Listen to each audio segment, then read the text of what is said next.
Bom, são 6h05, se calhar vamos começar. Boa tarde a todos. Agradeço a vossa presença, e, de facto, as inquietações com o culminar desta legislatura entenderam que era um momento oportuno para refletirmos um pouco sobre aquilo que foram as reformas e as inovações na educação e olhar para aquilo que foi feito e o que ainda há para fazer no ensino básico e secundário. Para isto, convidámos a doutora Daniela Ferreira, doutorada em Ciências de Educação e é investigadora da Faculdade de Psicologia e Ciências de Educação do Porto, e o doutor Pedro Cunha, mestre em Psicologia e, neste momento, o diretor-geral da Educação. Agradeço aos dois e, Daniela, iria se calhar começar por ti, um pouco sobre o que é que foi esta legislatura e a anterior, porque foram duas legislaturas compridas, quanto aos documentos, do meu ponto de vista, não foi propriamente uma reforma, mas foi um conjunto de documentos que vieram trazer algumas inovações e algumas novidades à escola básica e secundária, mas mais do que eu, Daniela, a tua opinião, o que é que achas que foi feito, o que é que não foi, o que é que deveria ter sido e o que é que ainda falta fazer? Então, antes de mais, muito boa tarde a todas e a todos. Aproveito para cumprimentar aqui a Sra. Diretora-Geral, Pedro Cunha, e por agradecer aqui às inquietações pedagógicas na pessoa do professor Adelino Calado pelo convite, quer para a escrita do número, quer para o convite para estar aqui convosco. É uma grande honra poder falar e ser convidada para discutir sobre o que é que foi esta legislatura, não é? Que mudanças é que ocorreram desde 2015, 2016, porque efetivamente podemos quase achar que foram 10 anos de grandes mudanças. Também é difícil para mim dizer, apontar tudo o que foi feito, embora acho que tenho um conhecimento muito alargado daquilo que acontece no país, de norte a sul e de este a oeste. Quais foram as grandes mudanças que eu consigo situar nestes anos? Para mim, a grande mudança e aquilo que eu acho que fica e deveria ficar é a grande coerência em termos de documentos e de orientações políticas. Quando nós hoje olhamos para aquilo que são os grandes documentos orientadores da escola pública portuguesa ou do sistema educativo português, naturalmente documentos como o perfil dos alunos à saída da escolaridade obrigatória, o Decreto-Lei número 54, o Decreto-Lei número 55, a Estratégia Nacional de Educação para a Cidadania, são projetos estruturantes na forma como nos ajudam a pensar aquilo que é a escola e os desafios que os alunos de hoje nos colocam. Falamos muitas vezes sobre pensar a escola do futuro, não é? Eu não tenho que pensar uma escola do futuro porque eu não tenho nenhuma bola mágica que me permita perceber que escola vai ser esta do futuro. Mas eu consigo olhar para a escola do presente e perceber que claramente, e sou maioritariamente a mais nova nas salas, percebo que esta é uma escola e um tempo muito diferente daquele que era o meu tempo como aluna e como estudante. E mesmo recuando 25 anos ou 30 anos de escola, a verdade é que eu não precisaria de recuar tanto. Se eu recuar 5 anos, percebo que os nossos alunos são radicalmente diferentes e que as nossas escolas são radicalmente diferentes. São muito diferentes do ponto de vista até da heterogeneidade que as caracteriza. E por isso eu não posso pensar que aquilo que resultou durante toda uma vida em que eu fui professora e me formei como professora, continuará a fazer sentido e a dar resposta hoje. Por isso, naturalmente, eu destaco a pertinência e a continuidade da pertinência de se discutir para que é que hoje serve a escola, para que é que hoje, ou de que forma é que hoje se pensa a ação pedagógica. E não posso deixar de enaltecer, até porque nas redes de contactos que tenho com outros países e com outras universidades com que trabalho, a grandiosidade e a completude de um documento como o perfil dos alunos à saída da escolaridade obrigatória.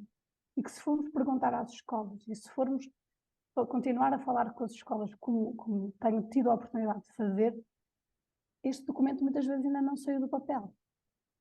Ainda é um conjunto de letras do abecedário para quem efetivamente, para professores e para alunos, ainda significa muito pouco.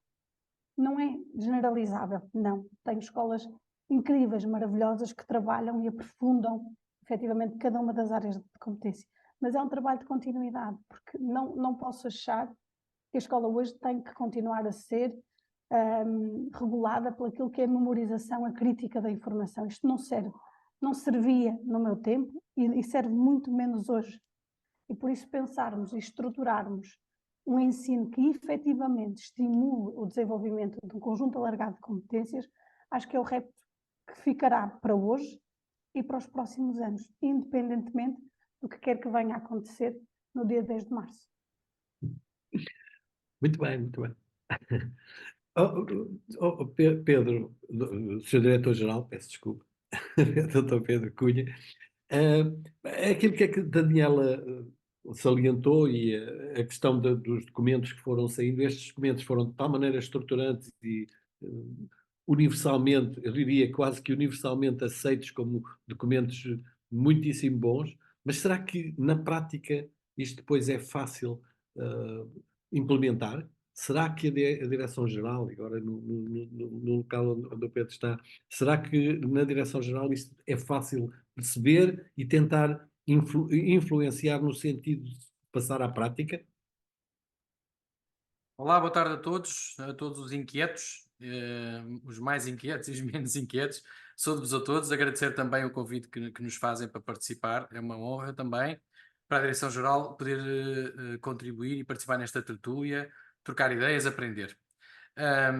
Claro que fácil não é, Adelina, essa pergunta é retórica, sabes muito bem que é retórica. Fácil não é. Eu sempre me fazem essa pergunta e fazem muitas vezes.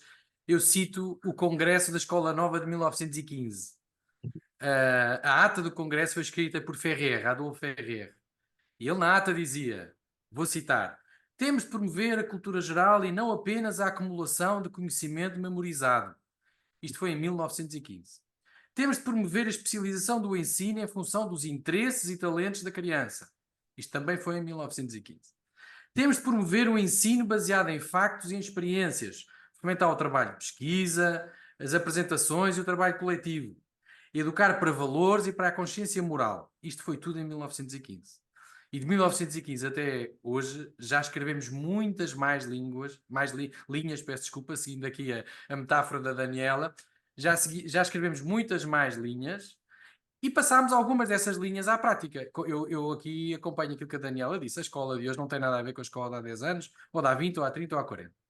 E quem ainda pulula e ocupa as nossas redes sociais e o nosso espaço mediático a dizer que a escola é toda uma desgraça, que o sistema que a escola pública falhou, que o sistema educativo está cada vez pior, que os alunos de hoje não sabem nada e que antigamente é que era bom, estas pessoas eu aposto que no último ano não entraram em nenhuma sala de aula em nenhuma escola.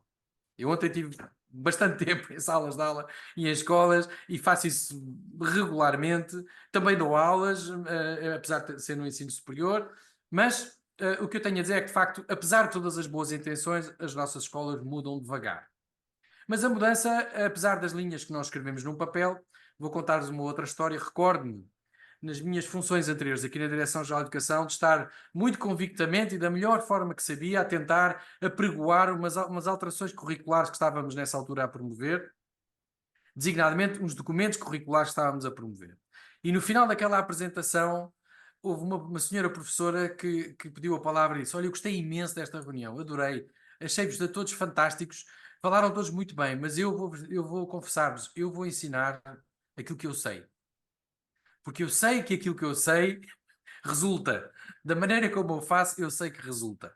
E, portanto, este campo da inovação na educação é um campo onde temos que sobrepesar a tradição, o saber construído pela experiência, o saber da experiência feito, construído ao longo de décadas, com aquilo que a investigação nos vai dizendo, enfim, de muitas fontes diferentes, e que, aliás, era um pouco o tópico daquele contributo que enviei para o Jornal de Letras recentemente. Era um bocadinho isso, é que temos que sobrepesar e saber equilibrar estas duas fontes de conhecimento e estas duas fontes de informação, que são igualmente válidas. Não podemos ignorar uma em detrimento da outra.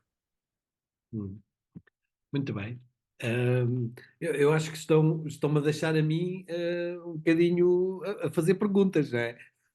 Eu posso seguir, Adeline, se quiser. Força, força, força, Daniel. até porque já tive mais uns minutinhos para pensar sobre as respostas e por isso já tenho aqui um pensamento um bocadinho mais estruturado. Eu referi e comecei por falar da coerência dos documentos e das orientações curriculares que nos foram passadas pelo Ministério da Educação. Mas há 2 pontos que estes documentos focam e que eu acho que são centrais do ponto de vista da nossa reflexão do que foi, do que está a ser e do que, na minha opinião, necessita continuar a fazer caminho. Um desses pontos é a autonomia que foi conferida às escolas. A autonomia do ponto de vista de responder com respostas próprias, singulares, contextualizadas, àquilo que são as suas reais necessidades. Eu estou no Porto, muitos de vocês estão espalhados pelo país. Eu ontem dava uma formação que tinha professores de Bragança, da Figueira da Foz, do Alentejo, então gente espalhada por todo o mundo. E eu não posso achar que aquilo que faz sentido e que resulta em Bragança ou em Mogadouro, resulta no Porto, em Matosinhos, em Lisboa, na Figueira, ou no Alentejo, ou no Algarve. Não resulta. Não resulta porque os contextos são radicalmente diferentes. E são diferentes porque o público é diferente e porque os seus professores, os seus técnicos, os seus assistentes também são diferentes. E por isso há que respeitar naturalmente os tempos das pessoas. A mudança não se faz sem as pessoas, a mudança faz com as pessoas. E por isso a autonomia que foi sendo conferida em diferentes medidas, não é? De uma forma generalizada, até 25% a todas as escolas, mas com efetivamente uma portaria que permite as escolas irem mais longe e tão mais longe quanto assim forem capazes e audazes na forma de pensar a sua oferta educativa. Este é claramente um ponto que do meu ponto de vista não podemos voltar para trás. E falo que não podemos voltar para trás porque acredito que retirar a autonomia às escolas é claramente andar para trás. É andar para trás na medida em que quase que retiramos a capacidade de reconhecimento das escolas se pensarem como locais promotores de aprendizagens de qualidade. E é aqui que vou fazendo a ponte para o outro ponto da minha reflexão, que é efetivamente quando lemos os normativos, e eu tive a oportunidade, ainda enquanto estudante de mestrado, de estudar aquilo que estava em vigor na minha altura, não foi uma política pensada na promoção de resultados, ou pelo menos na promoção exclusiva e fria e despida dos resultados. Foi uma política educativa muito orientada ao nível da promoção da qualidade das aprendizagens.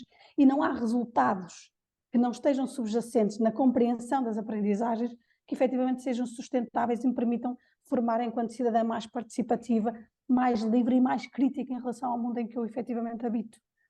E por isso, quando eu olho para estes, sei lá, quase 9 anos de política educativa na qual me revejo, e isto é perfeitamente público porque tenho defendido isto ao longo destes anos, revejo-me efetivamente um sistema de ensino que acredita que hoje a escola tem que servir não para cantar a tabuada, que foi assim que eu aprendi a multiplicar, mas para compreender o algoritmo da multiplicação. E quando no fim de semana almoçava com a minha sobrinha de 7 anos, que está no 2º ano, e ela chega toda contente a casa e diz: olha, esta semana aprendi a multiplicação na escola. E eu, caramba, que orgulho, escola pública. E eu disse: então, mas vais explicar à tia o que é isso da multiplicação, que a tia não sabe muito bem. E ela começou lá a fazer uns esquemas e uns desenhos com conjuntos, 6 conjuntos de 3 pontos, quantos pontos são no total? E eu disse: ok, se eu tiver 3 conjuntos de 6 pontos. Ela percebeu que era a mesma coisa. E eu disse: mas então, se o número é o mesmo, o que é que isto significa? Ela, apesar de eu primeiro ter um número e depois ter o outro e no total sempre ter a mesma resposta, isto não representa a mesma coisa. E quando uma criança me diz isto, eu percebo o trabalho que está a ser feito. Eu digo: mas já aprendeste a tabuada? Ela disse: não. A minha professora primeiro quer que nós compreendamos o que é a multiplicação e só depois é que vamos entrar na tabuada. Eu aprendi a tabuada a cantar. 2 vezes 1, 2, 2 vezes 2, e era uma cantiga. E no outro dia contavam uma anedota lá em casa que diziam assim: quando chegou a vez do Joãozinho, coitadinho sacrificado do Joãozinho das anedotas, ele dizia: eu não me lembro bem de como é que é, mas eu sei que é na. Quase que parecia que não interessava saber, o que interessava era conseguir efetivamente entrar no esquema. E hoje isto não é suficiente. Não é suficiente porque vemos a quantidade de informação, de falsa informação que circula, ou de meias verdades que por aí andam, e eu tenho que ser muito crítica em relação a isto. E eu sou crítica se a escola me ensinar a pensar, se a escola me ensinar a pesquisar, se a escola me ensinar a posicionar-me com convicção e com argumentação. Por isso eu acho que isto, nós não podemos andar para trás. Nós não podemos achar que formar hoje é formar outra coisa qualquer que não efetivamente formar para um mundo que é radicalmente diferente. Bom. Então, eu deixava aqui estas duas notinhas. Ah, a escola da tua sobrinha é muito boa. Por acaso Porque- tenho que concordar. Daniela, não é por acaso. não é para cá. Não, não, o que eu queria, no fundo, para dizer um pouco isto. De facto, esses são os bons resultados e a boa apropriação daquilo que tem sido os normativos, daquilo que tem sido a forma de colocar o ensino e a aprendizagem naquilo que são, efetivamente, as orientações curriculares.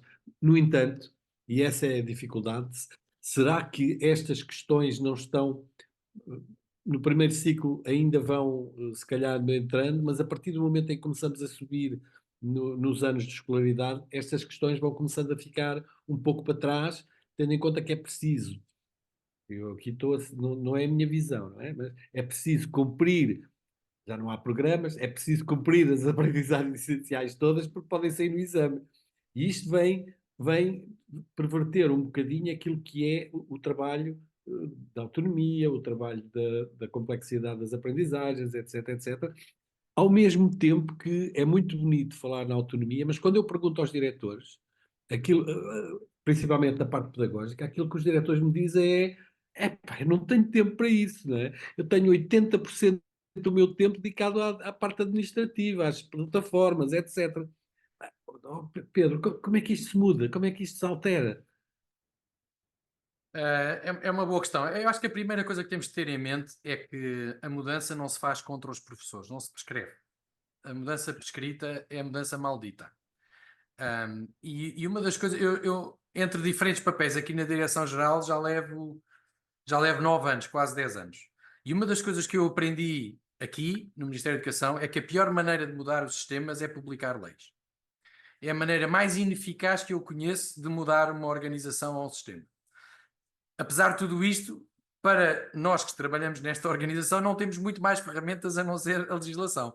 Mas a legislação não é a forma. Portanto, temos que ser inteligentes na maneira como usamos essa ferramenta que temos, que é a legislação. Outra grande ferramenta que os políticos e os decisores têm são impostos. Nós, na educação, felizmente, não lidamos com essa matéria. Portanto, resta-nos a legislação.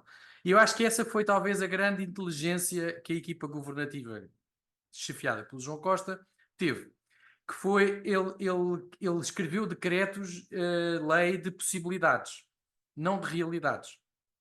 E essa é para mim o principal ingrediente que explica o sucesso relativo que o Adelino está agora a descrever. E depois também é verdade que há limitações, eu já vou às limitações. Mas ainda sobre o sucesso relativo, eu gostava de vos contar uma história que não é pública, que tem que ver com a origem da autonomia e da flexibilidade curricular. Eu uma vez confidenciei ao João Costa que tinha um caderninho com as 100 razões para não mudar a escola. Essas razões eu aprendi-as com diretores como tu, Adelino. Na minha vida anterior de amigo crítico e perito externo e consultor, o nome mudou várias vezes, mas a função era sempre a mesma. Nas escolas TAPE, eu ouvia muitas vezes dos diretores razões, obstáculos, impedimentos à mudança que eles desejavam, eles projetavam mudança, mas havia o 75, e depois havia não sei o quê, e depois havia o AEL, mas havia muitas atribuições, nós psicólogos chamamos a atribuição causal externa, não é? Muitas vezes, enfim, eram os diretores a relativizar, eu perguntava, então, mas combinámos que íamos fazer desta maneira, eu voltava lá um mês depois e nada daquilo tinha acontecido. Eu perguntava, mas o que é que se passou? Sabe, a comunidade é assim, as famílias são assado, os alunos são aquilo, não é? Mas, de facto, havia naquele livrinho, naquele caderninho, das 100 razões para não mudar a escola, há muitas delas, e havia muitas delas, que de facto eram reais, de facto eram obstáculos. E eu comentei uma vez com o João Costa e disse, o que eu gostava mesmo era de dar carta de alforria a um conjunto de diretores em quem nós confiássemos para eles não cumprirem nenhuma destas regras. Isto é o que resta de anarquista em mim.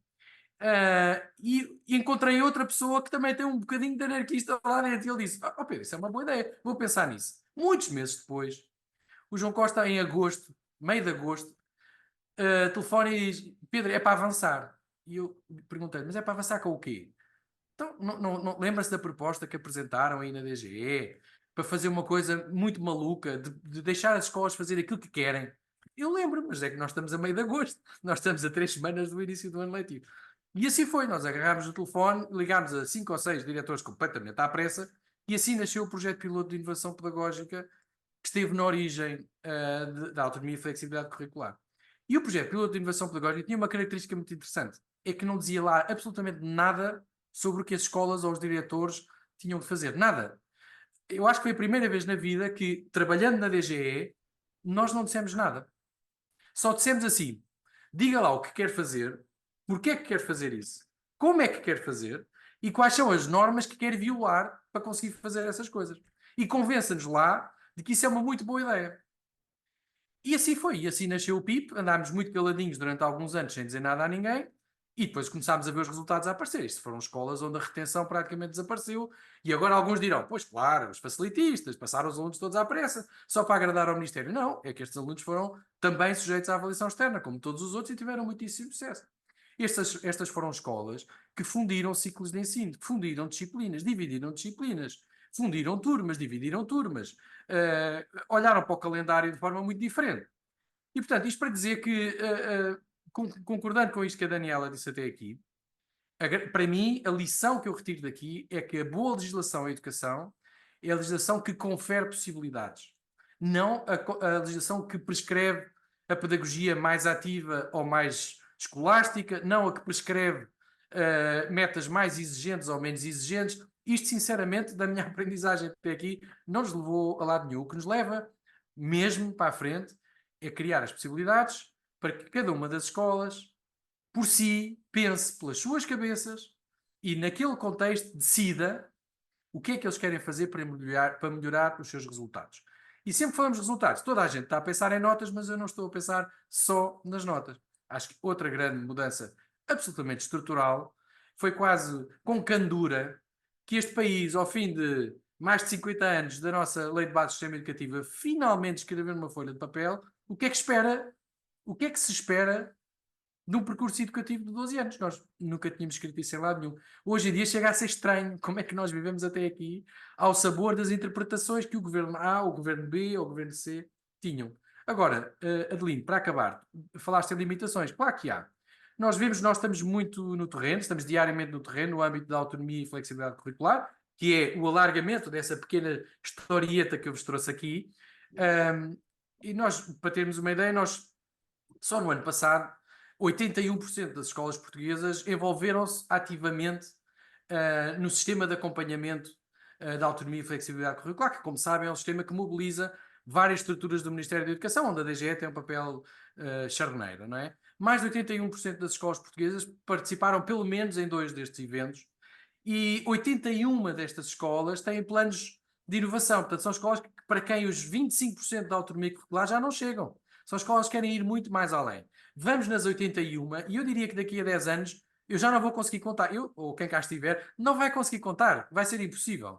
Porque o caminho é este. Cada vez mais as escolas estão empoderadas, percebem que têm possibilidades, quer com os percursos formativos próprios, quer com o projeto de autonomia e flexibilidade curricular. De facto, e felizmente, há cada vez mais oportunidades para as escolas irem tão longe quanto quiserem. Agora, é verdade que ainda há obstáculos, não vamos escamotear. É verdade que temos 81% das escolas altamente envolvidas, é verdade que visitámos só o ano passado 144 dos agrupamentos de escolas, não visitámos todos, mas estamos muito no terreno e há alguma coisa que nós trazemos neste acompanhamento do terreno, que trazemos é que há uma grande vontade de mudar. As escolas sentem muita vontade de mudar.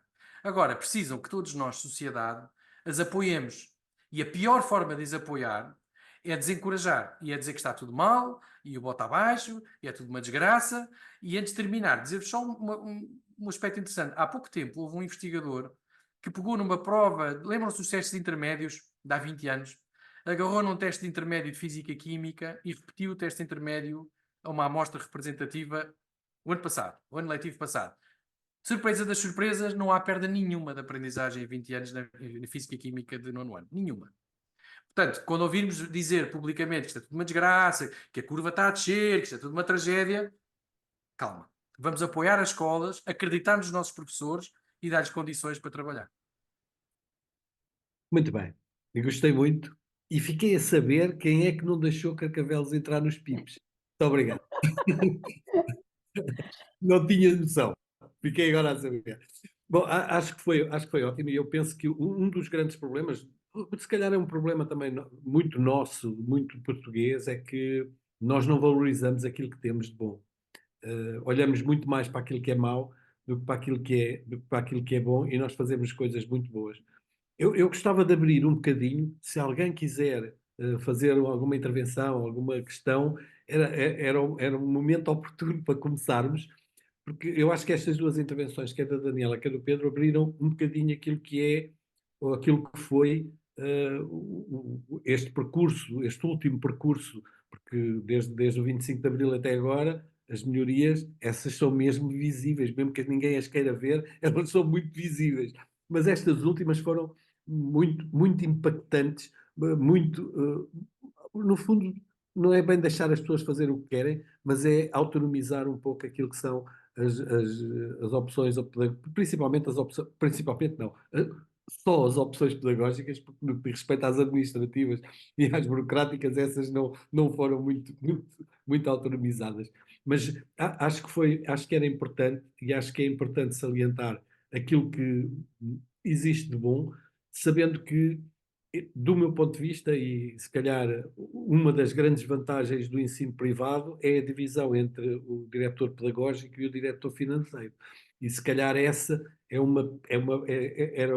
não sei se isso será alguma vez possível, mas seria muito bom conseguir que na escola pública também pudéssemos deixar que os diretores fossem efetivamente diretores pedagógicos, muito mais do que diretores super-homens que têm aquelas 18 ou 19 plataformas eletrónicas para poder preencher e para, no fundo, pôr lá um quadradinho a dizer que se responsabilizam por aquilo que lá está, que é mentira, que ninguém consegue perceber se aquilo está tudo certo. Eu não sei se alguém quer levantar alguma questão, mas era interessante. A Maria... Eu gostava de levantar. Força, força, Paulo. Mas tens de ligar o som. Boa tarde. Gostava de cumprimentar o professor Lino Calado, o Dr. Pedro Cunha e todos os presentes. Gostava de colocar uma questão. A Daniela falou no perfil do aluno à saída da escolaridade obrigatória. Eu também considero, e nós da COFAP consideramos que é um documento estruturante. Mas gostava que, se alguém pudesse explicar,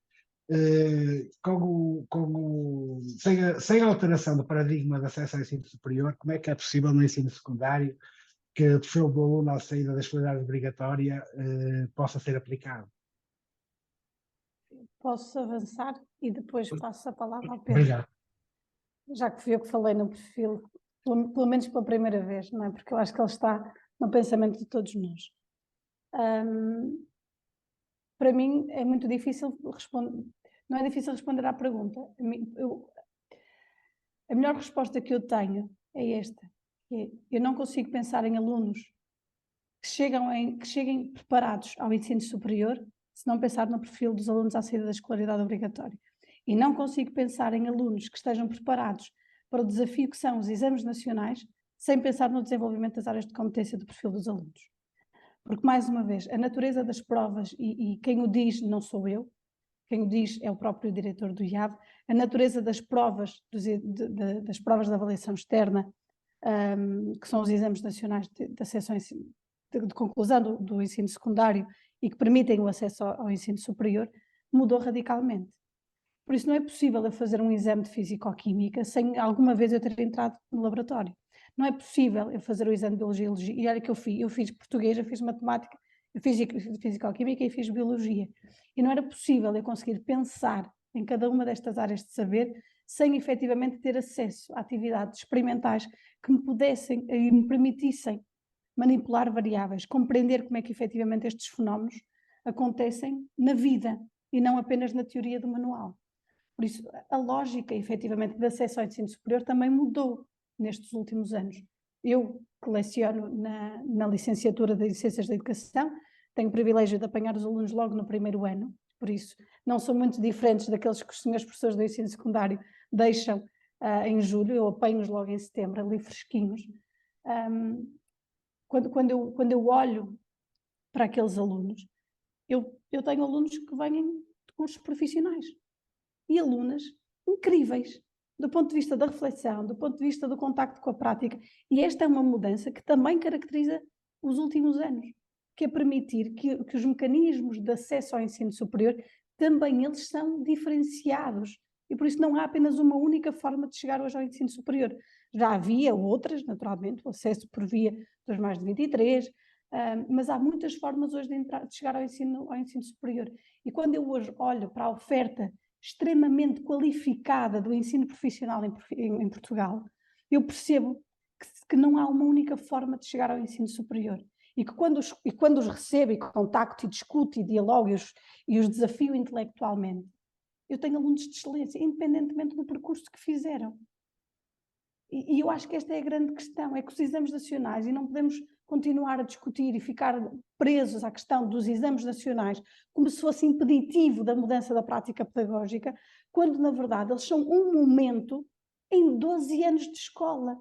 Se a escola me preparou, se a escola foi intelectualmente desafiante, se os professores me lançaram tarefas estimulantes que me levam a pensar em coisas que efetivamente necessitam que eu aplique aquilo que estão nas aprendizagens essenciais, então naturalmente eu estou preparadíssima para os exames nacionais, porque são uma prova. Agora, eu não posso condicionar as aprendizagens dos alunos em nome de uma única prova. E esta é que é a grande questão em relação aos exames nacionais. Eu, antes de passar a palavra ao Pedro, só porque queria fazer aqui uma ponte com uma coisa que foi dita anteriormente, por conta da burocracia, né? E a burocracia associada às escolas e aos diretores. E o facto de no ensino privado nós termos diretores financeiros e diretores pedagógicos e no público não termos. Também tem sido a autonomia que tem permitido que muitos diretores tenham efetivamente consultorias de outras instituições que os apoiem também a pensar a parte financeira das suas instituições. Isto naturalmente permite e dá tempo para que eu, como diretora, também pense a parte pedagógica. Mas é errado eu achar que está tudo nos ombros do senhor diretor ou da senhora diretora. O senhor diretor e a senhora diretora têm uma equipa consigo, e esta equipa que têm consigo tem lideranças intermédias que têm um papel crucial naquilo que é o desenvolvimento profissional dos seus colegas. Por isso não é uma coisa que possa depender única e exclusivamente de uma pessoa. Tem que ser um movimento que mobiliza toda uma escola, e assim se criam culturas de mudança, culturas de inovação, que efetivamente melhoram o serviço educativo. Eu tenho dito. Pedro, não sei se querias dizer alguma coisa. Eu não quero roubar tempo aos restantes participantes, dizer só que é verdade, tu estavas há pouco a criticar, e com razão, que apesar de tudo, o espaço de liberdade que surgiu em 2016 tem sido utilizado sobretudo no ensino básico. É verdade. Há uma predominância de planos de inovação e de projetos muitíssimo interessantes no básico e há menos no secundário. E exatamente por isso, há quase um ano, a DGE, com um conjunto de diretores de escolas públicas e privadas do país, está a pensar numa reforma profunda do ensino secundário, da maneira como ele está organizado. E é com muita felicidade que vos digo que foi hoje aprovada, recebemos hoje o despacho, há pouco, há menos de uma hora, a autorização do Sr. Ministro para avançar com um piloto que visa precisamente resolver alguns dos obstáculos a que a Daniela já se referiu, precisamente. E esta reforma, ou este piloto que estamos a pensar fazer já no ano letivo que vem, visa colmatar 3 dificuldades. A primeira dificuldade nós apelidámos por ambição. o nosso ensino secundário, da maneira como está, no nosso ensino secundário, da forma como ele está, torna-se muito difícil que um professor ou um conjunto de professores com um conjunto de alunos possa ir mais longe, se quiser ir. Se interessarem muito por um tema, se quiserem saber muito mais sobre qualquer assunto, quando eu digo isto, muitas vezes as pessoas pensam, lá está ela a falar de ciências e tecnologias. Não, não. Pode ser sobre o convento que está a 500 metros da escola e sobre a história do convento. Mas se interessarem muitíssimo, muito para lá do que está nas aprendizagens essenciais, as respostas que neste momento as escolas têm para oferecer são clubes. E os clubes não têm nada de intrinsecamente mal, pelo contrário, são excelentes contextos de aprendizagem e de enriquecimento curricular, mas no ensino secundário pensámos nós que deveríamos criar possibilidades para que, do ponto de vista da gestão curricular, houvesse maior autonomia por parte das escolas. O segundo desígnio é o da liberdade. Eu tenho filhos de vários grupos etários, eu não consigo explicar porque é que somos nós, na Direção-Geral da Educação, que prescrevemos a dieta curricular de um jovem de 16 ou 17 anos. Não há forma, hoje em dia, não há forma de justificar isto. Porque é que o curso científico humanístico A ou B ou C é assim e não é de outra maneira? Porque é que o percurso escolar tem que ser assim para todos os alunos que escolhem aquele curso? Porquê? Por que razão é assim? Porque alguém decidiu. Mas esse alguém que decidiu há 30 anos, decidiu num contexto, e o contexto mudou muito. O contexto em que vivemos hoje é o da customização, da individualização, é o da escolha, é o da liberdade. A liberdade de quem ensina, a liberdade de quem aprende. E, portanto, essa possibilidade vai estar prevista. E a terceira e última tem que ver com um tema que eu sei que é muito caro aqui ao Adelino e provavelmente a outros que nos estão a ouvir, e que a Daniela há pouco também se referia a ele, que é nós temos um sistema manicaísta. Nós temos um sistema binário, um sistema de ou uma coisa ou outra coisa, não é? Os alunos ou vão para o científico humanístico ou vão para o profissional.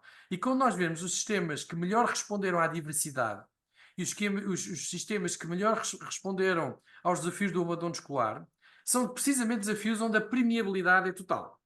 Portanto, o aluno pode começar um percurso e passar para o outro, e desse passar para o outro, e depois voltar, e certifica um bocadinho aqui, e certifica um bocadinho ali. E nós, nesta proposta que apresentámos ao Sr. Ministro, e que obteve aprovação, prevemos a possibilidade de miscigenar ensino profissional e científico-humanístico, porque não faz nenhum sentido nós estarmos a separar a nossa população escolar a metade, les uns et les autres. Isso não faz sentido absolutamente nenhum e o nosso país paga muito caro essa divisão maniqueísta das coisas.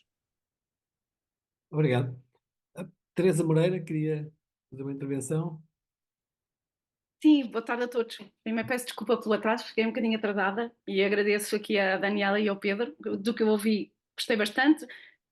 Digo sinceramente, o que eu gostei mais foram estas últimas palavras, porque eu ia dizer, não sei que despacho vai ser esse, fiquei muito curiosa, não é? Espero que chegue rapidamente às escolas para nós o analisarmos, que essa era exatamente uma das minhas questões. Fiquei curiosa, o que é que muda? Porque na verdade já existe isso, ou seja, já existe, pois, ok, pronto. Portanto, e já existe e não é execuível, correto? Portanto, o que existe não é de todo execuível. Portanto, eu falo, eu só para enquadrar, portanto, eu sou professora numa escola só secundária, não agrupada, correto? E sou professora de matemática, ok? E, portanto, o que acontece é que eu tenho a meu cargo a seleção dos alunos no secundário. Certo? Não por vontade própria, mas por o sistema assim o decide, correto? E esta seleção, obviamente, e Daniela, lamento imenso, mas no caso da matemática e todos os cursos que dependam de matemática, os alunos do profissional não entram. Não estão lá, por muito bons que eles sejam, porque eles não fazem o exame de matemática. Porque não estão preparados para isso. E é impossível prepará-los. É impossível prepará-los com a carga letiva que eles têm, é impossível prepará-los com a exigência que há de preparação para conseguirem ter sucesso ao nível, certo? Porque ser sucesso aqui não chega a cumprir o mínimo, certo? Portanto, para ele ir para a faculdade, para um curso que a matemática seja uma específica, ele não só tem que cumprir o mínimo, como tem que estar lá em cima, no topo das notas do exame. que vale 50% da nota de acesso, muitas das vezes. E desculpem lá, mas sejamos honestos, é que é assim, por muitas estratégias que eu consiga ter na minha mão, ainda bem, foi por isso que eu escolhi ser professora, foi exatamente porque eu podia decidir na aula o que fazer com os alunos. Isso para mim era fabuloso. Eu poder ser eu a decidir, e não tenho um patrão, não tenho alguém que me diga tens que fazer assim ou deves fazer assim, e eu poder decidir e poder, obviamente, e concordo com o que já disseram, melhorar com a experiência e melhorar com os outros colegas e aprender com o que já foi feito e trazer todo esse passado. Estava-vos a ouvir, desculpem, não resisto a dizer, há uma frase de um professor da APM, que era o Henrique Guimarães, e o Henrique tinha uma frase que eu gostei imenso quando a APM foi muito crítica do programa e metas do Crato, relativamente à matemática, e o Henrique dizia esta frase que era: não há programa, por muito mal que seja, que transforme um bom professor num mau professor. Portanto, o que nós temos todos é que tentar ser bons professores, obviamente. E o perfil vem, obviamente, é simplesmente como se fosse uma Bíblia, ok? Como se fossem todos católicos e há ali uma Bíblia que, obviamente, que todos acreditamos que é aquilo o objetivo. Agora, as condições que nós temos para trabalhar na prática, na escola, na sala de aula com os alunos, obviamente, mas ficam muito aquém daquelas expectativas, certo? Ou seja, é desejar o paraíso, certo? É como pormos todos os católicos só por serem católicos e acreditarem, então vão todos para o paraíso. Não é verdade, correto? É a mesma coisa, portanto, não tenho qualquer dúvida que os alunos de hoje também subscrevo. Os alunos de hoje são muito melhores, eu digo isto muitas vezes. Os meus alunos que sabem matemática, sabem muito mais matemática do que eu sabia quando estava no mesmo ano que eles. Não tenho qualquer dúvida disso. Agora, as condições que nós temos para todos chegarem a um determinado nível não são iguais, e não são iguais, principalmente, e são muito injustas e muito diferenciadoras de todos os jovens que estão em condições socioeconómicas desfavorecidas. E eles ainda não conseguimos, enquanto o secundário for um fator de seriação, enquanto a matemática for um fator de seriação, que é o objetivo que nos pedem, não é possível eu conseguir que os mais pobres estejam em pé de igualdade com os que têm mais acesso a uma série de outras coisas. Não é possível. Ok? E pronto, era só este desabafo. E um bocadinho, o Adelino disse isso um bocadinho, na minha escola, que não é agrupada, nós não conseguimos ter flexibilidade nenhuma, nem gestão de 25%, nem de percentagem nenhuma. As escolas não agrupadas têm aquela fórmula que dá aquele número de horas de crédito, e as escolas não agrupadas envelhecidas, como é o caso da minha, levam uma talhada do 79 no crédito e o que sobra é nada para acolhermos os alunos estrangeiros. Eu, por exemplo, tenho uma aluna em visual, 0 horas extra-aula para a minha aluna em visual. Correto? Uma aluna em visual e matemática, já viram bem o que é, certo? 0 horas. Portanto, para acolher alunos com necessidades educativas especiais, para tudo isso, não temos, zero, é zero. Portanto, é inventar em sala de aula, fazer a roda, fazer o pino, pronto, e fazer o melhor que podemos, com a certeza de que muitos vão ficar pelo caminho. E isso é uma angústia, desculpem, mas para mim é. Okay? Daniela. Fiquei inquieta com uma coisa que a professora disse, que é impossível para os mais pobres. Isto é uma coisa que me custa aceitar como premissa, ok?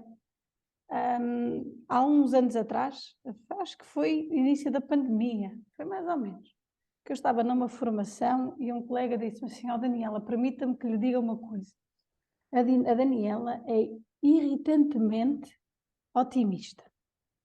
Ou, não, melhor, irritantemente esperançosa. E eu disse: pois é, no dia em que eu deixar de ter esperança naquilo que é a escola, então eu dedico-me a fazer outra coisa, e adoro fazer tantas outras coisas, mas eu tenho que efetivamente acreditar. E tenho que acreditar porque tenho trabalhado com muitos alunos, filhos e filhas de famílias muito humildes. E tenho encontrado percursos de sucesso muito, muito improváveis, quase na lógica daquilo que Paulo Freire denominava do inédito viável. né? Parecia uma utopia aquelas criaturas chegarem ao ensino superior. No início do meu percurso profissional, eu trabalhei 4 anos numa casa de acolhimento, por isso com miúdos com experiências de abandono muito fortes, com relações com a escola muito difíceis, com percursos escolares muito marcados pelo insucesso escolar e por uma relação quase de desmotivação em relação à própria escola. Eu não vos vou dizer que dos meus 20 meninos e meninas que ainda acompanho, estão todos no ensino superior. Mas estão. Alguns miúdos estão. Alguns miúdos, contrariando a sua própria história de vida, conseguiram efetivamente chegar ao ensino superior. E isto, para mim, mostra-me que efetivamente é possível. E é possível pelo trabalho que tem sido desenvolvido pelos diferentes professores que, como a Teresa, acreditam e não se conformam de que não é possível fazer mais. E eu acho e é por isso que me custa. Os meus pais têm os dois a 4ª classe. Lutaram muito para eu poder efetivamente concluir o secundário, lutaram muito para eu poder efetivamente entrar na faculdade, eu e o meu irmão. E entramos os dois. E reparem, eu tenho um doutoramento, tenho mais habilitação que qualquer pessoa na minha família. E isto mostra que mesmo para os mais pobres, mesmo para os mais humildes, mesmo para aquelas famílias que lutam muito para poder comer, e hoje em dia a situação da pobreza em Portugal é preocupante, também para eles tem que ser possível. E é possível quando encontramos na nossa vida aquele professor, aquela professora que acredita em nós, que tem altas expectativas em relação àquilo que efetivamente pode ser o nosso percurso. Que apesar de eu achar que não sou capaz, como tantas vezes os meus meninos me disseram, oh Daniela, a matemática não é para mim, oh Daniela, a escola não é para mim, eu não sou capaz, eu não sei, eu não sou, eu não quero.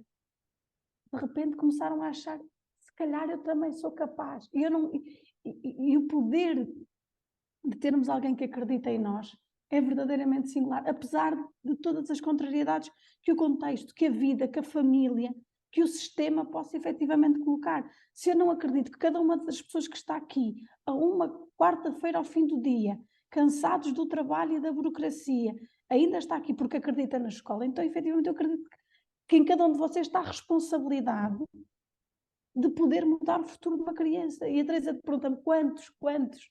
Eu sei que podemos efetivamente estar com 2 ou 3, mas começamos com 2 ou 3 para poder chegar a tantos outros. Eu não quero me ir embora sem ouvir outra questão. Mas efetivamente eu tenho que ser muito, muito clara na forma como me posiciono desta forma. Se eu continuo todos os dias a trabalhar que nem uma louca como vocês, para tentar ajudar as escolas, para tentar ajudar os professores, é porque acredito que a escola tem que servir, inclusive, os mais pobres, mas não excluindo os intelectualmente muito estimulados, os sobredotados, porque a escola efetivamente tem que servir toda a gente, e serve toda a gente propondo coisas diferentes. E há bocadinho alguém falava nesta questão do facilitismo, não é? De que não estamos aqui numa lógica de facilitar, ou de... Eu, quando muitas vezes ouço professores a dizer assim, eu estou lá e preparei o ambiente para facilitar a aprendizagem, eu contorço-me um bocadinho, porque eu não acho que nenhum de vocês está aqui para facilitar a vida a ninguém. Verdadeiramente comprometidos com o trabalho e com a missão de ser professora e de promover a aprendizagem, vocês estão aqui para desafiar intelectualmente os vossos alunos. E hoje desafiar intelectualmente as crianças e os jovens é radicalmente diferente do que quando era na minha época. Porque eles são diferentes, porque eles vêm com outro know-how, porque eles vêm com outros interesses. Por isso o desafio intelectual tem lá, porque se eu sinto que vou à escola para aprender aquilo que podia ter aprendido em casa, ou no computador com a família, ou com os meus tios no bairro, então eu não preciso ir à escola. E é isto que faz com que a escola tenha necessariamente que mudar. E é quando a escola muda, que muitas vezes o sistema muda, porque o sistema é a escola, o sistema somos nós. Eu não posso esperar que o sistema mude sem achar que essa mudança também não decorre do meu próprio movimento pessoal. Então, às vezes falamos, o sistema, parece que é uma coisa longínqua, meio utópica, que ninguém sabe muito bem pintar ou descrever, mas o sistema somos cada um de nós. E quando falamos de promover alunos mais participativos, com uma cidadania mais ativa, é exatamente neste exercício que se promove nas aulas de português, de matemática, de geografia, de história, de educação física, educação visual, alemão, português, o que quer que seja. É aí que nós efetivamente trabalhamos para formar alunos mais livres. Estamos a celebrar. Eu estou muito emocionada este ano porque estamos a celebrar 50 anos de democracia e eu já nasci depois, em tempo de democracia. Felizmente já nasci num país democrático. E por isso, quando penso na escola, e Adelino, só últimas palavras para ir saindo, porque tenho mesmo que vos abandonar às 7, com muita pena minha, olha, acreditem que o que eu estou a fazer aqui é muito mais giro do que eu tenho para fazer às 7. O Adelino perguntava-me o que é que falta fazer. Eu acho que o que falta fazer é continuarmos a construir uma escola que possibilite a liberdade de ser, de aprender e de estar, independentemente das cores de pele que possamos ter, dos seres, dos sentires que somos neste mundo. Porque somos tão diferentes e não tem problema nenhum em ser diferente, desde que a escola me permita ser exatamente aquilo que eu gostava de ser. E às vezes eu não sei bem aquilo que eu gostava de ser, mas a escola ajuda-me e abre-me um mundo.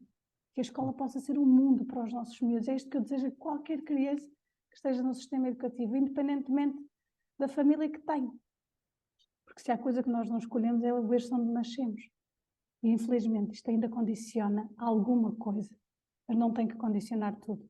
Porque os dados, aquilo que nos dizem, é que independentemente da família, e sim a escolaridade da mãe pode ser um preditor de sucesso, o maior preditor de sucesso é um bom professor. Por isso, podemos mesmo fazer a diferença. É por isso que eu fico muito contente por ser irritantemente esperançosa. Está bem? É porque continuo a acreditar que faz sentido continuarmos aqui, mesmo depois do cansaço do dia. Obrigado, Daniela. Eu, antes de passar ao Pedro, queria só dizer uma coisa, e esta questão é uma questão importante. Tudo aquilo que a Daniela, eu partilho tudo aquilo que a Daniela disse, e com muita esperança também. É por isso que aqui ainda cá estou, já sei há uma data de tempo da escola. Mas há uma coisa que era importante nós referirmos, e pouca gente refere. Este ano foi o ano em que entraram mais jovens no ensino superior. Estamos a falar em 30% dos jovens que terminaram o 12º.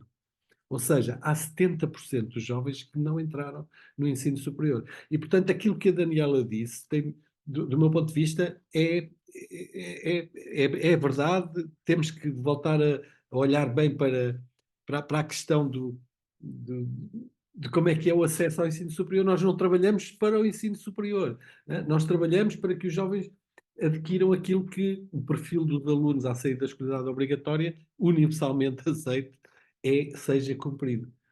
Mas acho que era importante referir este número porque referem-se muito rankings, etc, etc, e não se referem a estes números, que são números fundamentais, se calhar, para nos fazer pensar um bocadinho como é que nós devemos trabalhar, nós, professores, e como é que pais, alunos devem encarar aquilo que é as aprendizagens na escola. Peço desculpa, Pedro. Obrigado, Daniela. Espero que corra muito bem. E ia passar ao Pedro. Eu acho que a Daniela já disse muito daquilo que era necessário dizer. Se calhar ouvíamos mais uma pergunta. Sim. Só um comentário breve. Se me perguntassem quais seriam os próximos desafios para o próximo ciclo legislativo, que imagino que sejam umas perguntas que tens aí preparadas, não sei se é esse, não. Mas eu diria que um dos desafios que temos é precisamente o ensino secundário. E não é por acaso que a DGE apresenta esta proposta. Já agora dizer à professora Teresa que uma das questões que está a ser repensada nesta proposta é precisamente o lugar da matemática, mas não no sentido acho que não no sentido que estava a propor, é no sentido inverso, que é a matemática é uma literacia básica que faz falta a toda a gente, mas de formas diferentes para coisas diferentes. Mas nós não podemos continuar a ter alunos que não conseguem interpretar uma sondagem fraudulenta numa campanha eleitoral, não sabem o que é uma amostra representativa, têm uma baixa literacia dos dados, uma baixa literacia financeira, uma baixa literacia dos mídias e da informação, e nós queremos assegurar que todos os alunos acabam o ensino secundário com essas competências. Quanto à questão da impossibilidade, aquilo que eu posso dizer sobre esta proposta é que, tal como no PIP 1, aqui o nome de código internamente é PIP 2, tal como no PIP 1, nós não dissemos às escolas como é que hão de fazer. foram escolas que cada uma destas escolas pensou como é que ia fazer. Isto, não lhe sei dizer de cor se está lá alguma secundária não agrupada, mas são 12 escolas secundárias públicas, aliás 14, 12 públicas e 2 privadas, e eles já encontraram formas de conciliar, já encontraram formas de, enfim, de introduzir esta flexibilidade que todos desejamos, de forma a configurar percursos de aprendizagem que façam sentido para aqueles alunos e não prescritos, algures aqui na 24 de julho, concretamente nestas nossas secretárias. A terceira e última coisa que eu queria dizer, em resposta à inquietação da professora Teresa Moreira, este é um lugar de inquietos, esta é uma tertúlia de inquietos, e acho muito bem que possamos trazer aqui as nossas inquietações sem filtros, acho muito bem que as traga e valorizo muito esse espaço da liberdade e da franqueza, mas eu aqui associo-me um bocadinho àquilo que disse a Daniela, de facto. Nós sabemos que um dos mais fortes preditores são de facto as expectativas, as que nós temos, as dos adultos, e as expectativas que as famílias e as crianças têm. Agora, temos aqui um problemita, que é um bocado o elefante na sala do ensino secundário, é que mais de 50% dos alunos portugueses têm explicações no ensino secundário. E a outra metade que não tem explicações, quando questionada sobre a razão pela qual não tem explicações, não dizem que não querem ou que não precisam. Dizem, não posso pagar, os meus pais não podem pagar. E, portanto, quando a escola pública passar a depender de outros para cumprir o seu papel, quando ficarmos dependentes de terceiros para cumprir a nossa obrigação, então já não faz sentido ter escola pública. Já não precisamos dela. É porque não estamos a conseguir chegar lá. Portanto, eu acho que uma das questões que temos que repensar seriamente no ensino secundário são os mecanismos de apoio e de suporte e as condições que as escolas têm para prestar o apoio e o suporte que permita distinguir e separar e desligar estatuto socioeconómico e código postal de aprendizagens. Neste momento há uma correlação e a correlação, não sendo muito forte, é das correlações mais fortes que se conseguem encontrar. E nós temos que desligar isto. E os sistemas educativos com os quais nos comparamos, que já o fizeram, e há vários países com os quais nós gostamos de nos comparar, que já conseguiram ir desligando. Estou a pensar na Irlanda, por exemplo, um país que há poucos anos estava numa situação muito parecida com a portuguesa e que descolou. E se formos ver o que é que mudou na Irlanda, no caso do ensino não básico, lá não se chama propriamente secundário, o que mudou, entre outras questões, foi que, primeiro, eles não têm 2 percursos como nós cá. Eles têm 7 ou 8 percursos diferentes. Portanto, há muitas maneiras diferentes de fazer o ensino secundário. Primeiro. Segundo, eles não estão dependentes a escola está dotada dos sistemas de prevenção e de remediação quando há dificuldades na aprendizagem. Aquilo que nós introduzimos no Decreto-Lei 54, os Response to Intervention, que é o modelo de intervenção e resposta, intervenção e resposta, intervenção e resposta, na realidade é um modelo que nós devemos generalizar a todo o sistema educativo. Não é para o tema da inclusão. Não é para o tema da inclusão, é para a gestão do processo de ensino e aprendizagem.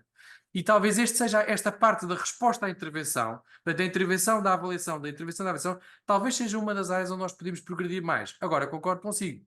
Para isto tem que haver atenção a estas escolas e tem que haver possibilidade de um diretor de escola, quando distribui o seu serviço, quando distribui o seu crédito horário, ele tem que ter possibilidade de alocar tempo para fazer isto.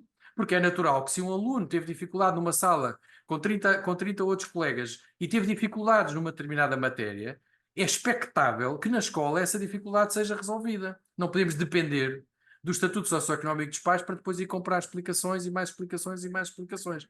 Não é assim que nós cumprimos o nosso papel. Portanto, eu revejo-me nas dificuldades da professora Teresa, conheço-as, e se me perguntassem quais seriam as prioridades, eu diria uma delas, não é única, uma delas é uma atenção maior ao ensino secundário. E para mim a atenção não é remover os exames. Acho que essa é uma má solução. Obrigado, Pedro. Ana Betancourt. Ok. Olá. Tudo bem? Eu queria pegar aqui em coisas que ouvi. Peço desculpa à Daniela, mas eu não consegui ouvir quase nada do que ela diz, e é um problema de som que eu tenho aqui em casa. Já tentei perguntar à Margarida, ouvi a Daniela através do telefone da Margarida, mas não consegui ouvir aqui. Portanto, eu vou-me cingir às outras pessoas pedindo desculpa, vi aqui o entusiasmo, dava para ver, mas não dava. Pronto. Portanto, uma primeira coisa que eu queria levantar aqui é Acho que fizemos muito caminho, mas continua a haver uma grande diferença entre aquilo que são as propostas de políticas nas quais eu me revejo, em muitas delas, ou na grande parte, e a prática. E uma das coisas que me incomoda mais ainda é, de facto, nós ainda não temos uma escola que garanta que as aprendizagens são feitas na própria escola. Esta questão das explicações é uma tragédia. Eu acho que isto é uma tragédia. E, portanto, se nós continuarmos a defender um sistema em que isto é possível, eu acho que estamos muito mal. E, portanto, tem que se remover os obstáculos que impedem que, de facto, as aprendizagens não se façam na escola. Eu também trabalhei muito com escolas e ainda tenho contacto com algumas e com algumas experiências que se fazem. E, de facto, eu penso que nós não podemos continuar a achar normal que as aprendizagens se façam em casa e com os pais. E isto tem que ver com os ciclos, tem que ver com os currículos, tem que ver com um drama que é, não se pode tirar 5 milímetros a um programa porque vem toda a gente ao que del rei, que estes programas têm que se dar todos, quando a gente sabe que os alunos aprendem mais com a televisão e com os mídias do que na escola. E, portanto, acho que, de facto, temos que ter coragem de simplificar aquilo que as escolas, que são os programas, que são os currículos, e dar condições para que os alunos aprendam e trabalhem verdadeiramente na escola. Depois, o Pedro Cunha deu aqui uma visão das coisas que eu também gostava de saber. Eu também gostava de saber o que se passa nessas escolas, porque há de facto aqui, a gente quando ouve a Teresa Moreira e o Pedro Cunha, quer dizer, são dois mundos, e dois mundos que partem das mesmas propostas de trabalho, de pessoas que provavelmente até estão perto, de um ponto de vista do que pensam que são os objetivos de aprendizagem para os alunos, mas de facto nós temos uma tragédia, na minha opinião, que é, há muita coisa boa que se faz nas escolas, mas, primeiro ponto, acho que os professores têm vergonha de dizer o que de bom fazem. As escolas muitas vezes têm vergonha e, portanto, não põem cá para fora. Ora, se há uma coisa que o Ministério da Educação devia fazer, era mostrar o que faz. Eu sei que ele me vai dizer que mostram imensas coisas. Eu também, de vez em quando, vou ao site e vejo coisas muito interessantes, mas depois isso não. As pessoas não sentem que isto esteja a acontecer. Eu só lembro-me de uma. Eu moro aqui no Arieiro, há aqui uma escola perto, e há tempos tinha uma professora de quem eu gosto muito e que faz muito bom trabalho, que eu conheço, e ela estava muito zangada com a escola. E dizia-me: o que é que eu hei de fazer? Eu disse: pega no perfil do aluno. E ela diz-me: o que é isso? Isto é uma professora muito empenhada, que conhece, portanto, por um lado, há um pouco conhecimento do que se faz, das políticas, do que chega, apesar de haver muitas propostas, e por outro lado, também do que se faz. E, portanto, há falta de conhecimento. E eu acho que o que nós precisamos, e porque eu estou farta de ver, já nisto há muito tempo, estou cansada de ver os governos que chegam e políticas ao sabor do capricho dos ministros. Não estou a falar do João Costa, de quem eu gosto muito, e acho que ele se baseou bastante no conhecimento. Mas temos tido ao longo dos anos as políticas a mudarem em função do capricho dos ministros. E isto eu acho e isto só vai acabar quando houver muito conhecimento do que se faz. Quando souber muito bem que os alunos estão a aprender mais, que estas propostas fazem com que tenhamos melhores cidadãos, e, portanto, eu acho que é isto que falta. Falta-nos conhecimento. Por um lado, falta conhecimento às escolas, nas escolas, do que são as políticas, falta trabalho, não é que eles não tenham, eles têm os decretos, as escolas têm os decretos, mas falta espaços de trabalho, falta equipas a trabalhar sobre estas coisas. Eu sei que nessas tais escolas, de certeza, para haver mudança, porque as pessoas trabalharam e trabalharam em equipa, mas falta mais trabalho disto, falta mais chegar à escola, conhecimento do que são os objetivos, e depois falta o país saber que os alunos estão a aprender mais por isto ou por aquilo. Nós temos, afinal de contas, pronto, era melhor ter melhores resultados, mas temos mudado muito, ninguém, ainda hoje saiu o Estado da Educação, ou pelo menos foi divulgado, e nós sabemos que as coisas têm mudado bastante e que se está a aprender muito melhor, mas há muitas desigualdades ainda, e há muito esta questão das explicações. Isto é um cancro, isto é um sintoma de que a escola ainda não funciona. E, portanto, é preciso mais conhecimento, e por aí me ficava, porque eu tenho muito medo que venha aí outras mudanças ao sabor do capricho de quem vier. Obrigada. Obrigado, Anny. Antes de passar ao Pedro, Maria Margarida, espero que já tenha som.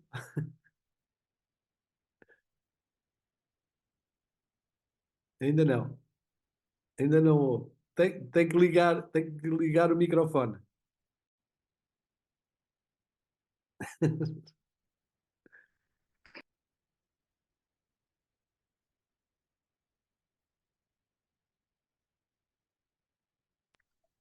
Agora sim. Ai, até que enfim. Pronto, eu estava no computador e estava tudo a dar errado, mudei agora para o telemóvel. Muito boa tarde a todos e obrigada por mais esta conferência de inquietação. Realmente é muito importante nós desinquietarmos também.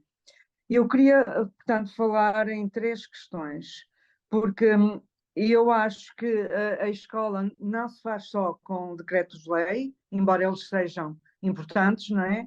Eu quero dizer que já estou reformada há uns anos, portanto, não sei, não ando bem a par dos decretos-leis. Mas as escolas fazem-se com pessoas reais, não é? E muitas vezes o rumo que as coisas levam, devido a essa realidade das escolas, também me inquieta. Pronto, uma das questões que me inquieta, aliás, eu vou começar, portanto, por essa. Eu senti sempre, ao longo da minha carreira profissional, que os alunos e muitas vezes os pais não percebiam bem a importância do conhecimento na sociedade atual, que é uma sociedade, um mundo de grande desenvolvimento científico e cultural e global e tudo mais, não é? Muito bem, eu propus várias vezes que, por exemplo, no início do ano letivo, acho que era muito importante, portanto, as escolas quase todas já têm aqueles grandes anfiteatros, não é? Que se dessem algumas palestras em que cada grupo disciplinar fizesse um curto e acessível PowerPoint, por exemplo, ou outro tipo de apresentação, em que se explicasse aquela área de saber que está ligada a que saídas profissionais, porque uma coisa que eu senti sempre é, para que é que isto é preciso? Mas eu não vou precisar disto. Há uma grande desvalorização do conhecimento. Eu ainda notei isso ao longo de toda a minha carreira profissional. Eu acho que aí se tem que fazer alguma coisa perante todos os pais e alunos, não é? Porque não acho que quando é feito nas salas de aula não tem tanto peso. Devia ser uma coisa feita pela escola no seu todo, pela direção, por todos os grupos disciplinares, porque acho que muita gente ainda não percebe a utilidade do conhecimento, o que é uma pena. Outra questão tem a ver com o facto de todos nós querermos e sabermos que a escola pública é a escola da inclusão, não é? Mas eu notei, ao longo também da minha carreira profissional, e não só eu, acho que todos se apercebem disso, inclusive os alunos, que as turmas são feitas muitas vezes com grandes desníveis socioculturais. Eu muitas vezes falava com as pessoas do grupo das turmas, porque é que isto acontece? Não, a gente não faz isso, mas o que é um facto é que há umas turmas com um determinado nível sociocultural mais elevado e outras com menos. E acho que isso está errado, porque é assim, se a escola é para incluir todos, depois os miúdos entram e notam que estão nas turmas de segunda categoria. Pronto, eu sei que isto é um bocado chato, mas é uma coisa que me inquieta. E o que é que eu queria mais dizer? Em relação ao ensino artístico, nós temos no país, temos a Escola Soares do Reis, temos aqui a Escola António Arroio, pois eu acho que o ensino artístico e profissional também, porque minha filha andou lá, António Arroio, também tem diplomas profissionais, depois profissionais deviam existir mais escolas. Ainda no outro dia eu ouvi uma conferência pelo António, em direto, com o António Damásio, e ele frisava isto, que a escola necessita de mais arte e mais ciência. Pronto, eu tenho dito. Obrigada por me deixarem participar. Obrigado, Margarida.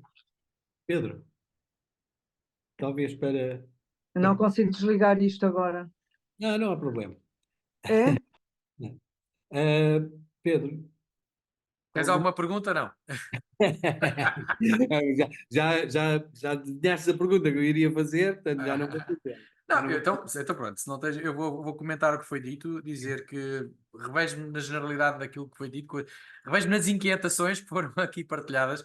De facto, nós temos um desafio comunicacional enorme. Eu acho que já ficou claro nas minhas intervenções. Eu tenho insistido muito nessa tónica, e nós temos que dar uma ajuda aos professores que estão nas escolas. Sinceramente, estou preocupado com a imagem que alguns grupos de interesse, que têm interesses muito específicos, interesses não declarados,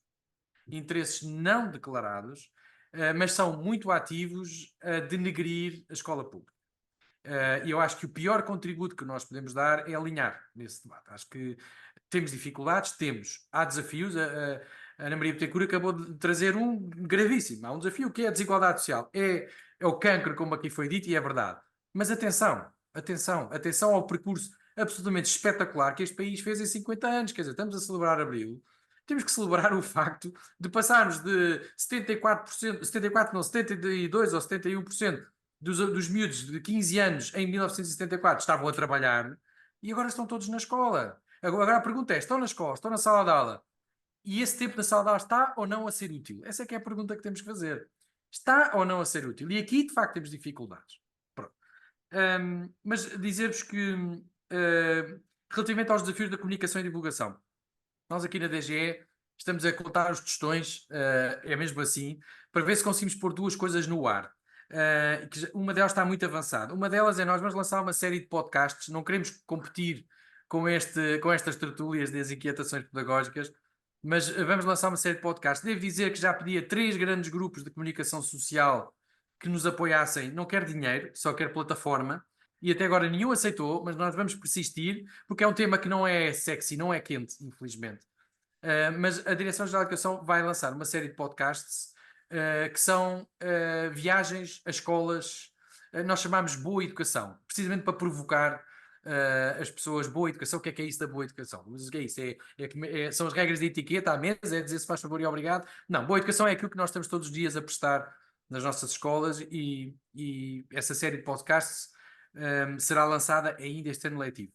Mas por outro, depois há aqui um outro tema que foi lançado pela professora Maria Margarida Marinho, que tem que ver com o lugar do conhecimento, o estatuto social do conhecimento. De facto, é uma dificuldade brutal. E nós, ministérios, chegámos aqui um bocadinho à conclusão na DGE que nós temos muita dificuldade em comunicar com os alunos propriamente ditos. Quer dizer, nós somos os burocratas que chateiam os professores e depois os professores trabalham com os alunos diretamente. Nós temos muita dificuldade em chegar aos alunos e, por causa disso, candidatámos a um financiamento e vamos lançar canais nas redes sociais, canais não institucionais do Ministério da Educação. Portanto, vão ter a linguagem dos jovens, para os jovens, pelos jovens. E uma das a nossa agenda oculta, não é? Todos aqui se recordam da investigação sobre a agenda, o currículo oculto e a agenda oculta. O nosso currículo oculto nestes canais das redes sociais é precisamente este, é trazer, aqui internamente o que dissemos é, nós vamos querer entrar nesta guerra. Neste momento há uma guerra pela atenção dos nossos miúdos, há uma guerra e nós queremos disputar essa guerra. E, portanto, se eles estão nas redes sociais, nós vamos para lá.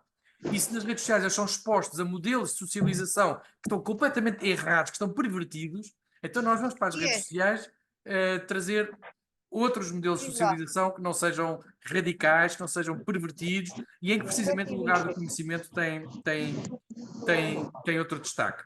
Também dizer-vos que, a propósito das palavras da professora Ana Maria Betancourt, nós acabámos de encomendar a avaliação, quer dizer, de fazer as especificações técnicas para a avaliação externa independente e espero que internacional, quer do Decreto-Lei 54, quer do Decreto-Lei 55. Porquê? Porque também, como já foi dito, estamos, não é preocupados, mas estamos comprometidos em trazer evidência de alta qualidade e isenta e independente para que os próximos decisores, quando tomarem medidas, saibam que estão a agir sobre uma realidade que é conhecida, daí o lugar à avaliação externa. Sobre as turmas homogéneas, eu tenho mais uma pequena historieta, uma anedota que aconteceu também comigo num encontro no Fórum Luísa Todi. Eu acho que a capacidade daquilo em Setúbal são para aí 500 lugares. Eram encontros sobre ensino profissional e eu tive a infeliz ideia de perguntar no auditório, no Fórum Luísa Todi, quantos daqueles professores que ali estavam tinham os seus filhos no ensino profissional. Isto porque eu estava num painel em que se falava muito da desvalorização do ensino profissional. Nenhum. E, portanto, o ensino profissional não pode ser bom para os filhos dos outros. Tem que ser bom também para os nossos filhos. Eu, por acaso, nessa altura, tinha um filho na Antónia Rui, que não é propriamente profissional, é artística, hein? E pelo menos para dizer, olha, eu pelo menos tenho no ensino artístico, apesar de ser muito bom aluno, está no ensino artístico e ninguém morreu com isso. Mas, de facto, aquilo que foi dito há bocado é muito verdade. Esta nossa tentação para seriar, para agrupar por níveis, está muito demonstrado cientificamente que é uma péssima ideia. Pode ser intuitivamente uma boa ideia, mas é uma péssima ideia. Não traz resultados nenhuns, nem no curto prazo, nem no longo prazo, do ponto de vista da equidade e da cidadania que nós todos defendemos.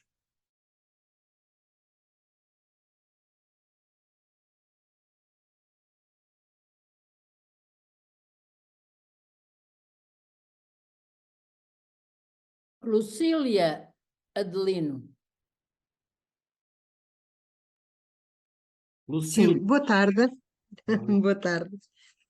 Pá, eu tinha 2 ou 3 coisas para dizer, mas é assim, vou começar por uma. Muito, muito obrigada por esta sessão, isto assim com o coração nas mãos, porque há muito tempo que eu não ouvia coisas tão agradáveis, que eu não ouvia dizer bem da escola desta maneira e em que me vão provando muita coisa é assim mesmo, que em me falam de grandes mudanças. Eu tive a possibilidade de estudar uma coorte de todos os miúdos que entraram em 93 para o ensino primário, onde estava o meu filho, fazia parte da comunidade, e seguiu durante 9 anos, seguiu-os durante 9 anos. Portanto, conheço bem o que eram as escolas e os professores e tal. Em 93, pronto. Hoje não sei nada das escolas. E realmente eu vou daqui com uma alma diferente. Muito obrigada. Tanto mais que tenho um neto que vai entrar em setembro para a escola e eu já estava com o coração nas mãos. Bom, acho que vou continuar, mas agora cheia de esperança. E agora começam a surgir questões. Uma questão que eu queria pôr é assim: quando dizem a escola mudou, o que é que mudou da escola? Mudaram grupos de professores? Mudaram. É só pelos indicadores terem melhorado? Já é bom, eu tenho ficado contente com isso. Mas é porque eu estudei 15 salas da escola primária que havia na altura, este ano já não há isso, mas naquela comunidade havia. Não havia uma sala, um professor igual ao vizinho do lado, não é? A sala ao lado mesmo, não é? Era tudo tão diferente, tão diferente, tão diferente, que realmente.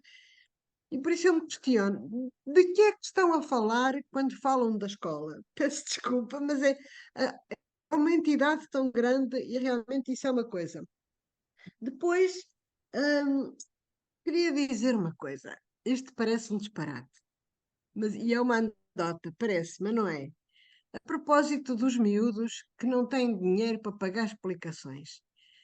Eu tive uma amiga que trabalhava no sistema educativo grego, me contou que é o próprio Ministério que dá dinheiro aos meninos para terem explicações. Eu acho isto aberrante.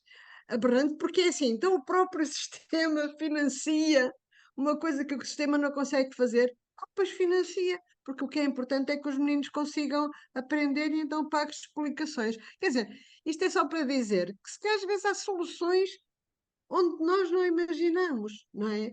Portanto, mas de qualquer modo, era isto que eu queria dizer. E realmente a escola, como é que pode mudar sala a sala? Quando o meu filho entrou para a escola, começou logo por ser excluído. Porque eu percebi mais tarde, como eu estudava as escolas etnográficas ali, pá, pronto, e conhecia os pais e as mães e toda a gente, e não sei o quê, soube que era uma escola com 3 salas e nenhuma queria os miúdos que os pais fossem professores do secundário ao superior. Portanto, isso era uma coisa que nenhuma queria, e portanto as turmas eram constituídas já com critérios que eram, não tínhamos os da escola. Bom, eu, coitada, que era do ensino superior, o meu filho ninguém o queria. Por fim, houve uma que o professor ousou e dizer: eu fico com o Zé Maria. Portanto, foi a primeira exclusão do rapaz. Bom, e depois, como todos os outros não quiseram, o secundário, o ciclo, etc., as outras professoras, acabou toda. Aquela que disse: olha, está bem, eu não me importo, criaram uma turma de elite, não é? Que eram os filhos dos professores, ao cabo. E, portanto, acabou. Isto é para mostrar que há tantas perversões no interior das escolas, e depois isto eu percebi que era uma regra em todas as escolas, havia muita coisa, depois eu fui ver depois, passava por mim na pele, não é? Porque tinha um miúdo nesta corte, e portanto eu ia ver às outras, e realmente isto acontecia. Portanto, eu gostava mais que me ajudassem agora a resolver estes problemas, se algumas destas coisas são possíveis, se não são, porque eu vou daqui, sinceramente, com a alma cheia de algo importante que eu ouvi hoje e que realmente já me dá. Ainda bem que eu lá fui. Obrigada. Obrigado, Lucília. Pedro, esta tenho medo de responder. Então as outras eu não respondo. Não, mas esta é a última. É a última, está bem. Professora Lucília Salgado, foi um gosto ouvi-la, já não a ouvi há muito tempo. Eu sei que as pessoas saudáveis não vão ao site da DGE e por isso é que são saudáveis, é porque não vão lá. Mas eu ia desafiá-la. No site da DGE encontra esta publicação, que é uma memória, cujo título é 4 anos de vivência da autonomia e flexibilidade curricular. E nesta pequena brochura humilde, contamos precisamente essa história, a resposta a essa pergunta que faz. E agora poderá dizer, está bem, mas vocês escolheram esses exemplos, eu também sei fazer amostras de estudos, não é? Escolheram estes exemplos, claro que escolhemos estes exemplos. Não vamos dizer que esta é a realidade da generalidade ou de todas as nossas escolas, mas sabemos uma coisa, é que o contexto em que as escolas funcionam hoje é muito diferente. Já sabemos disso, socialmente é muito diferente, mas do ponto de vista do Ministério, o contexto que é hoje criado para que as escolas que decidam inovar, que decidam mudar, o contexto é muito diferente. E há pouco eu dizia, se alguma coisa eu extraio destes últimos anos da política educativa, é que a legislação funcionou em grande parte porque não disse o que era suposto fazer. Só disse que, se quiserem fazer, está aí, o espaço está aí. Não tenham medo da inspeção, que a inspeção não vos vai morder os calcanhares quando for fazer. Não tenham medo, não tenham medo. Portanto, conversem uns com os outros e procurem reflexivamente, uns com os outros, as melhores respostas para os problemas que vocês aí têm e que não são possíveis de prever nem de prover a partir do Ministério da Educação na 24 de julho. Isso não faz sentido nenhum. Sobre o tema das explicações da Grécia, também um tema anedótico, que é Portugal é o segundo país da União Europeia com maior percentagem de alunos em explicações, logo a seguir à Grécia, precisamente. A Grécia é o líder incontestado. E depois temos também o resto do sul da Europa. Temos a França, temos a Itália, temos a Espanha, com uma grande prevalência. E quanto mais migramos na latitude, portanto, quanto maior a latitude para norte, menor a percentagem de frequentam explicações. E, de facto, eu concordo e repito, quando a escola pública depender do poder de compra das famílias, então deixa de fazer sentido termos escola pública, temos que inventar outra coisa, porque esta deixa de fazer sentido, não é? Sobre o perfil do aluno, eu diria que, de facto, talvez esta seja a mudança que mais dificilmente se perderá. Eu, no meu pior cenário, nos meus piores pesadelos, vejo mudanças no 50 possíveis, não é? Olhando para aquela que é a retórica nos debates, e os debates infelizmente não temos visto, mas do que é dito e não dito, vejo possibilidades de termos uma interpretação diferente sobre o que é o regime de autonomia e de flexibilidade curricular. Eu vejo isso possível. Vejo possível um retrocesso do ponto de vista da educação inclusiva. Nós temos grupos poderosos em Portugal que não têm interesse nenhum numa legislação como o Decreto-Lei 54, e são interesses muito poderosos. E percebo que queiram, já que o perfil do aluno tem acho mais difícil, muito mais difícil, que haja aqui um recuo. E portanto eu também queria terminar com uma nota de esperança. Eu acho que se de alguma coisa valeu, ou se de alguma coisa valeram estes anos, foi para mostrar que de facto a energia para mudar, a vontade de mudar e o compromisso para mudar está nas escolas, ainda está lá. Apesar do que os comentadores do domingo à noite possam dizer, a energia está lá, está lá. Eu vejo-a todos os dias. Não posso generalizar, não são todas as escolas, mas também não são todos os médicos nem todos os enfermeiros nos hospitais. E se me perguntassem, o Adelino ainda não perguntou, mas se me perguntassem, então, o que é preciso fazer para a frente? Eu deixaria 3 mensagens-chave. A primeira é que nós temos que olhar com muita atenção para o que se está a passar com os professores. Isto já é um lugar comum. Só que onde eu divirjo da maioria é que eu acho que isto não se resolve com contagem de tempo de serviço. E acho que nos enganamos uns aos outros se acreditarmos que isto se resolve com contagem de tempo de serviço. Por justa que seja, não é não é só assim que vamos resolver o problema. É assim, mas falta muito mais. Eu não entendo este sistema de recrutamento e de contratação de professores, não consigo entender. E como sou dirigente da administração pública há muitos anos, olho para a administração pública toda e vejo formas muito mais inteligentes de recrutar, de contratar, de avaliar e de premiar o desempenho e de acolher e de formar os profissionais. Eu dirijo uma organização e há escolas que têm tantos professores como eu tenho colaboradores aqui na Direção-Geral da Educação. E eu tenho aqui políticas de gestão de recursos humanos que não existem nas escolas. Eu não entendo porquê. Não entendo porquê e acho que isto está a prejudicar muito a nossa escola. O meu segundo pedido, por assim dizer, tem que ver com a gestão e a organização. Eu aqui alinho com o que disse o Adelino Calado. Eu não alinho sempre com ele, mas aqui alinho. Que é, eu acho que é risível falar de autonomia a um diretor escolar hoje. É risível. Eu não tenho coragem, sinceramente não tenho coragem. Falar de autonomia a um diretor que não gera uma equipa, que não gera um orçamento e que não presta contas por resultados, isto, desculpem lá, não é autonomia. Isto é outra coisa que não é autonomia. Portanto, se eu mandasse, era aqui que eu focaria, era olhar a sério para o modelo de gestão e de organização das nossas escolas, para a possibilidade que as equipas, o diretor, quer dizer, as equipas diretivas têm possibilidades reais, instrumentos reais que eles têm para fazer o seu trabalho. Eu tenho uma enorme admiração, enorme, pelos professores que hoje em dia se candidatam ao lugar de diretor. Tenho uma enorme admiração, mesmo grande. E depois, claro, acho que temos que olhar com coragem e com serenidade, que tem faltado no debate educativo, tem faltado. Faltam mais tertúlias como estas, Adelino. Um debate sereno em torno da lei de base do sistema educativo. Temos que lá voltar. Temos que olhar para a matriz que temos no primeiro ciclo, segundo ciclo, terceiro ciclo e secundário. Temos que olhar para ela com serenidade. Temos que olhar para aquilo que se está a passar na primeira infância e para esta liderança bicéfala que temos no país, que não está a ajudar, apesar de todos os esforços que temos feito, não está a ajudar. E temos que ser corajosos na procura das melhores respostas, que às vezes passam por mudar. E aqui dou um bocadinho de razão à professora Lucília. De facto, a grande arquitetura do sistema é a mesma e eu acho sinceramente que temos que olhar para ela com serenidade, com consensos. Não é difícil, eu penso, ter um debate distendido sobre as grandes mudanças profundas que temos que fazer no nosso sistema. Obrigado, Pedro. Eu só juntava mais uma coisa, era um desafio. Um perfil do professor. Era interessante tentarmos elaborar um perfil do professor. Está feito, temos 2 já, um da Comissão da OCDE, onde nós participámos, Portugal participou muito ativamente. Mas nós somos melhores que os de fora. E, portanto, era bom conseguirmos fazer. Foi ótimo, acho que foi muito interessante, foi uma leitura, digamos que muito transversal daquilo que foi feito nos últimos tempos.